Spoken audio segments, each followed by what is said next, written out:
जय श्री राम। योगेश आनंद का लिखा सभी सुनने वालों को प्यार भरा नमस्कार। मित्रों, अगर मेरा कंटेंट आपको अच्छा लगता है तो कृपया लाइक, शेयर और सब्सक्राइब ज़रूर करें। कल मैंने बताया था कि आज ज़रा प्रवास जैसे मराठों का हुआ है उसका ब्यौरा आपको दे दूं, क्योंकि आगे चल के आप अच्छी तरह से वो समझ सके।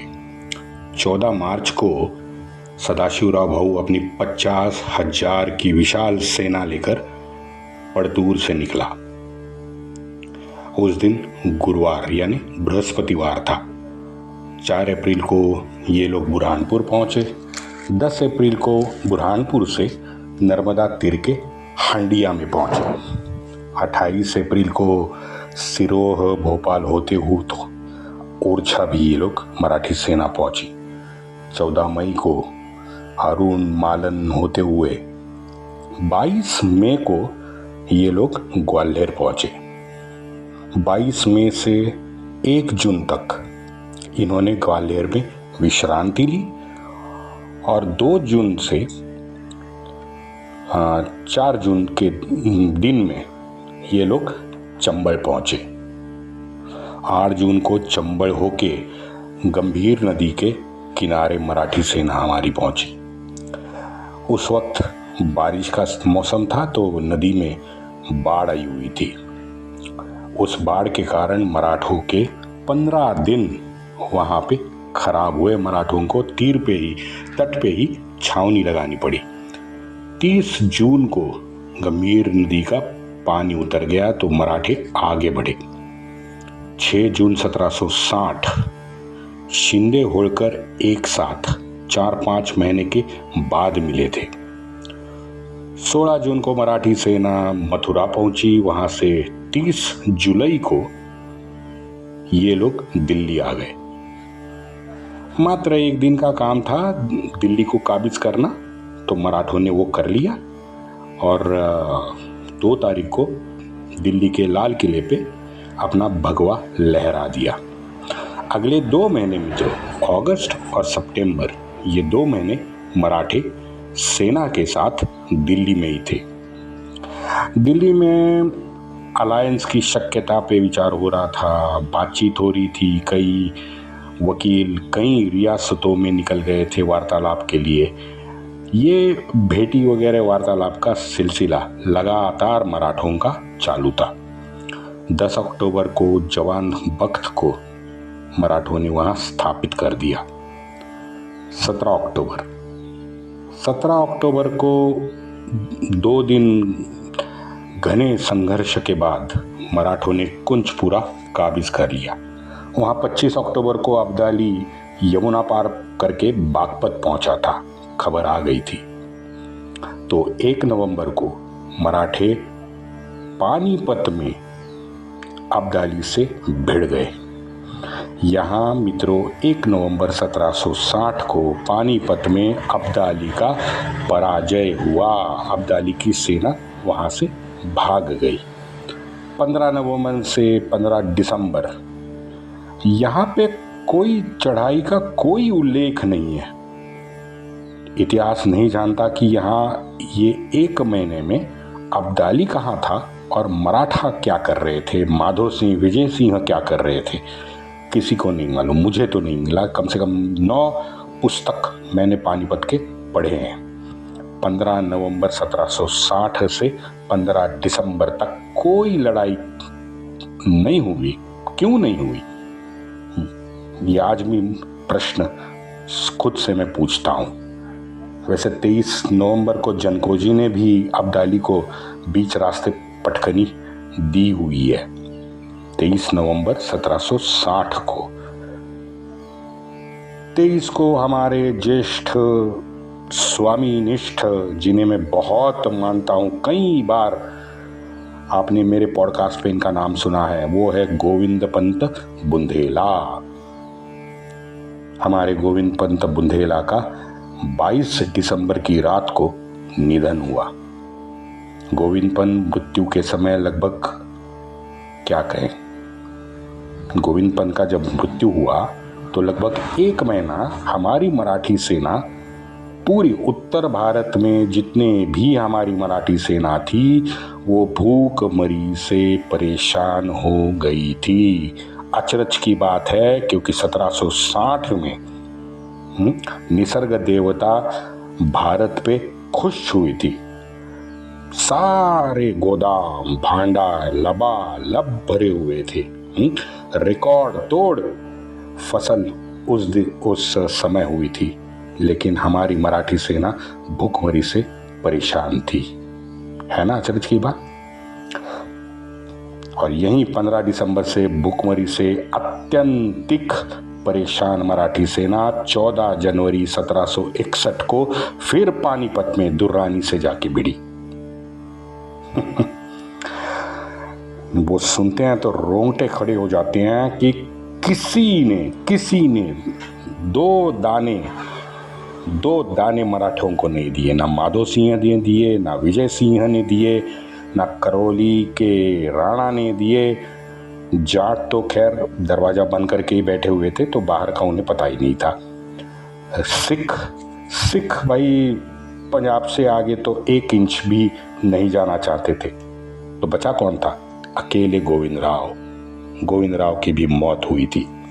रोहिला खंड, बुंदेलखंड, वहाँ पे इन मुल्ला मौलवियों ने इस्लामी आतंकवाद, इस्लामी वर्चस्ववाद को एक नई दिशा दी थी। मराठों को 2 वक्त की रोटी भी नसीब नहीं हुई थी। और ये मराठी 1 महीने से 1.5 महीने से ताकि पूरे भूखे प्यासे दर बदर उत्तर में घूम रहे थे। ये हमारे 1-1.5 महीने की भूखी प्यासी सेना भेड़ियों से लड़ने मैदान में उतरी थी। क्या मंजर रहा होगा आप देखिए।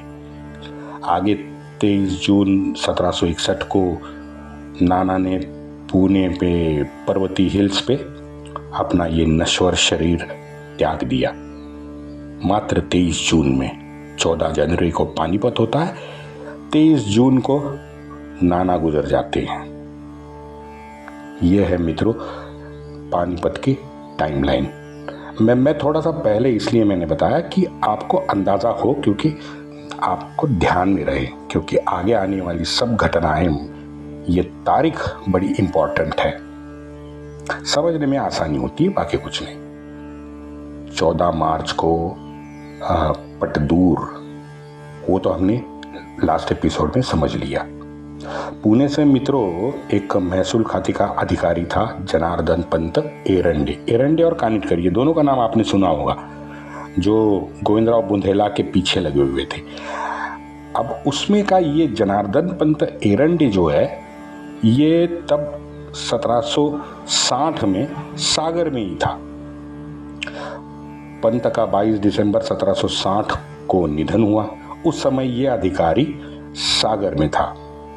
अब पंत तो गुजर गए, तो जनार्दन पंत एरंडे जो थे वो जांच के लिए वहां पे गए हुए थे, तो सारे कागजात उनके कब्जे में थे। अब गोविंद पंत गुजर गए, तो सारे कागजात लेके जनार्दन पंत एरंडे पुणे लौटे।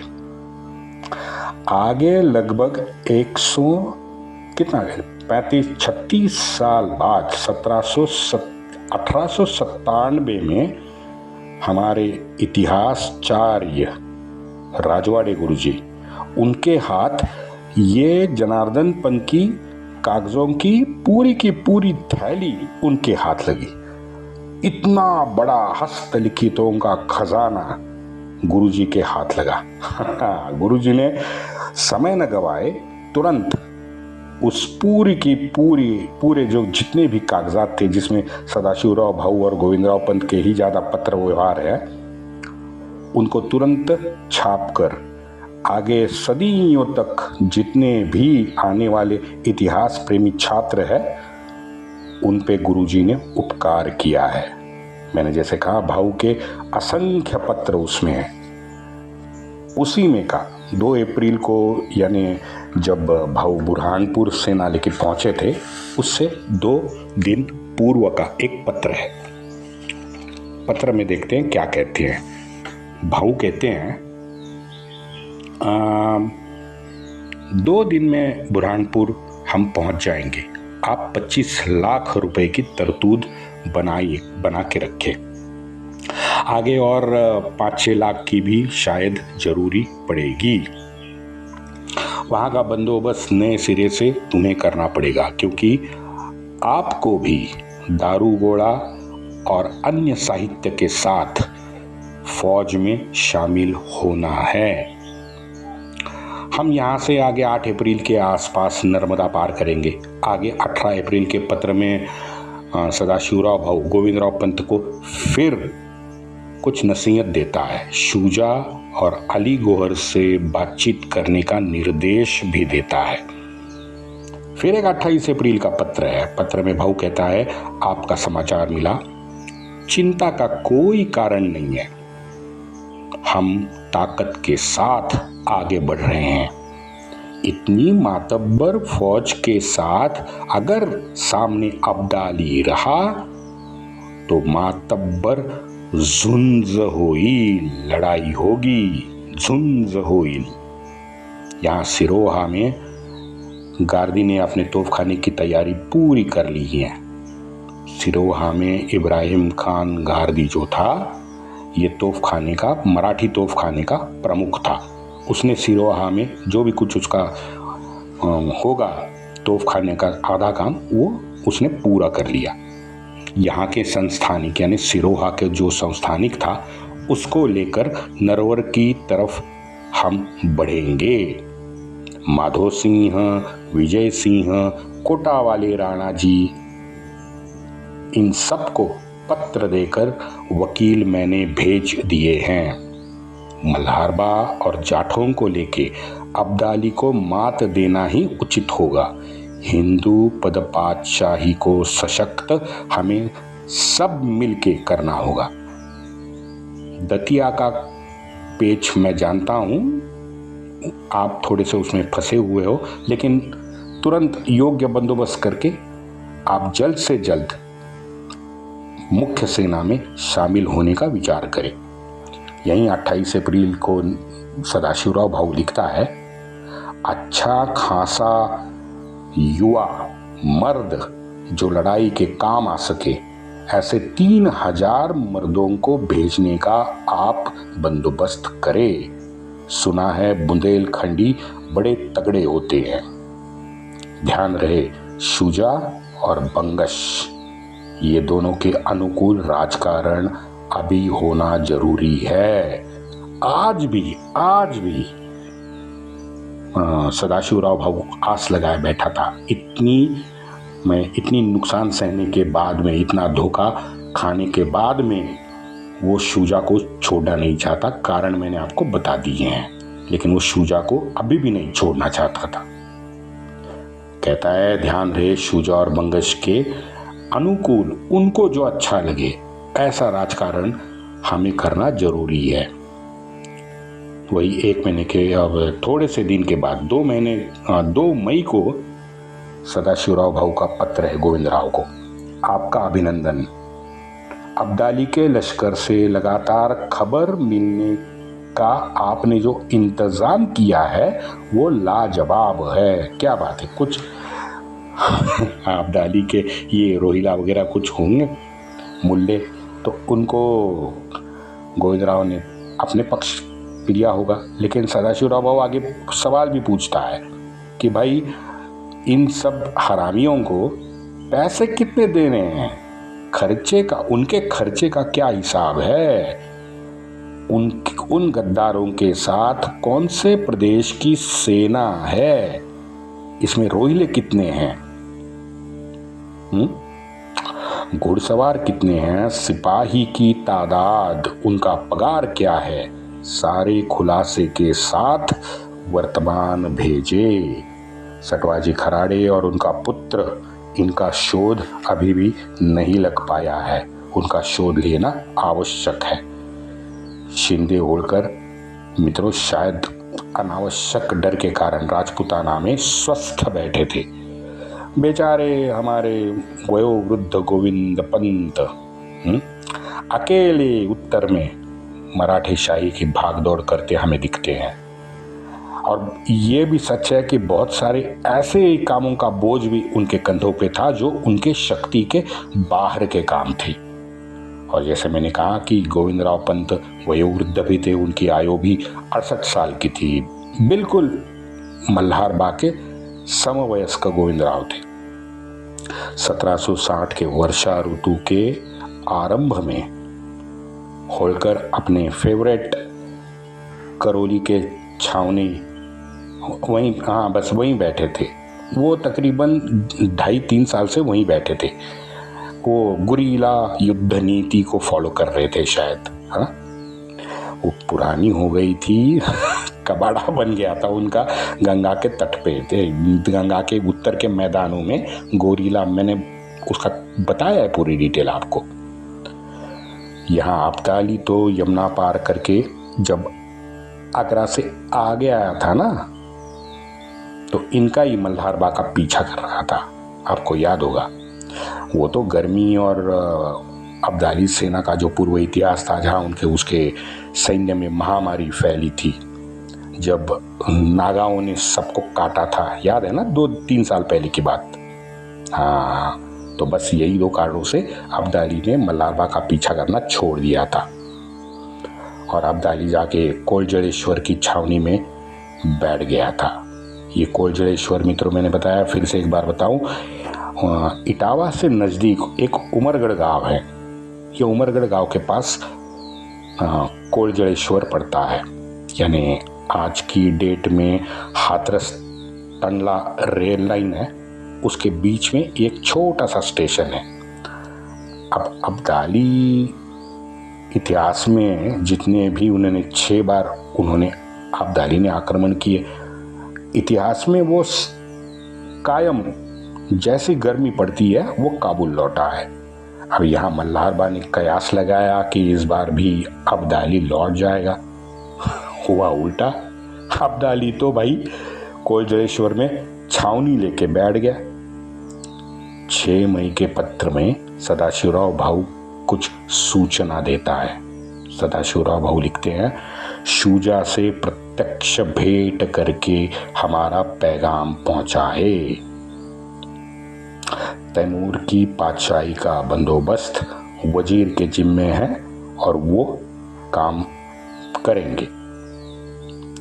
आप बीच में दखल ना दें, यानी शुजा से कह रहा है कि ये तो वजीर जो है हमारे, वो तो निपटा देंगे तैमूर को, आप बीच में ना आइए।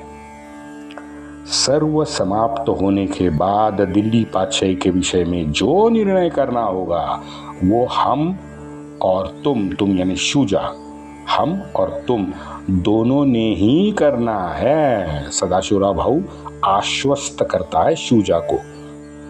पंत, शुजा के पास मलिक जमानी गई है ऐसी खबर है। उन दोनों के नाम से मैंने स्वतंत्र पत्र लिखे हैं, वो आप कृपया स्वहस्ते उन्हें पहुंचाए। वैसे पत्र में शुजा को भी मैंने लिखा है कि अब्दाली को आप साफ मना करके आप हमारे पक्ष में जल्द से जल्द आए। आगे हम दोनों दिल्ली के विषय को निपटाएंगे। अब कार्य पूर्तता करने की बारी आपकी है, आपकी यानी शुजा की है। मलिक जमानी को भी इसी विषय पे भावगर्भ पूछा है सदाशिवराव भाऊ ने। फिलहाल मैं सिरोंजा में हूँ। यहाँ अहीरों ने बदमाशी की है। माधो सिंह के पांव अभी भी दोनों पत्थरों पे टिके हुए हैं। हमसे मिलते हैं, हमारा पक्ष उठाते हैं, प्यार भरे खत लिखते हैं। उनकी वाणी बड़ी स्नेहपूर्ण है, लेकिन उसके दूसरे दिन बाद ही खबर आती है कि उनका वकील अब्दाली के गोद में जाकर बैठा है। शुजा का काम आप बहुत गंभीरता से और बारीकी से निपटाएं। उस समय मित्रों, इस्लामी वर्चस्ववाद, जैसे मैं लगातार 4-5 एपिसोड से कह रहा हूं, यही वो समय था कि इस्लामी वर्चस्ववाद को आगे रखते हुए रोहिलखंड, बुंदेलखंड, खेचरवाड़ा, अहीरवाड़ा, इन सभी क्षेत्र में मुल्ला मौलवियों ने एक तूफान खड़ा कर दिया था। उनके साथ वो सब उत्तर प्रदेश के चवन्नी अठन्नी वाले जितने भी सड़क छाप नवाब, रियासतदार, बड़े मूल्य जमींदार भी थे, ये सब उनके साथ थे। और उसने तूफान क्या खड़ा किया? प्रांतवाद का मुखौटा लगाकर स्थानिक जनता को मराठों के विरुद्ध इन मौला मौलवियों ने भड़काया। लगातार 2 साल के युद्ध, अशांत वातावरण से जनमानस भी अच्छा खासा परेशान था। लेकिन इस प्रांतवाद के चलते सभी ने जीएसटी मराठों को देना लगभग बंद कर दिया था। भय बिन होए न प्रीत, मराठों का भय तो चला गया था, तो जनता में रोष पैदा होना बहुत आसान था। वही हुआ। ऐसे परिस्थिति में हमारे सदाशिवराव भाऊ 25-30 लाख की मांग बेचारे अकेले गोविंद पंत से कर रहे हैं। बताओ वो क्या करेंगे? अच्छा, सिर्फ भाऊ नहीं, वहाँ पुणे से नाना का भी पत्र है कि भाई दादाजी पंत वाघ के पुत्र पराशर और उनकी फौज ने अहिरवाड़ा में बहुत अत्याचार आरंभ किया है। आप पराशर का तुरंत बंदोबस्त करने के लिए मराठी फौज भेजे। अरे यार, अकेले बूढ़े पर ये पेशवा चारों दिशाओं से बोझा डाल रहे थे। बेचारे क्या करेंगे बताइए। अब शुजा को भी देखना है, अहिरवाड़ा में वो मदमस्त पराशर वाघ है, उसको भी निपटाना है। भाई जीएसटी का कलेक्शन भी बाकी था, जो जीएसटी का कलेक्शन सामान्य जनता दे नहीं रही थी। और ये गोविंद पंत के अकेले कंधों पे बोझा था। ये भाई हमारे बाकी के जो 7-8 सरदार थे उत्तर के, वो क्या मटर छीलते बैठे थे क्या इतने साल? हाँ, पता नहीं, देखते हैं आगे। वंदे मातरम।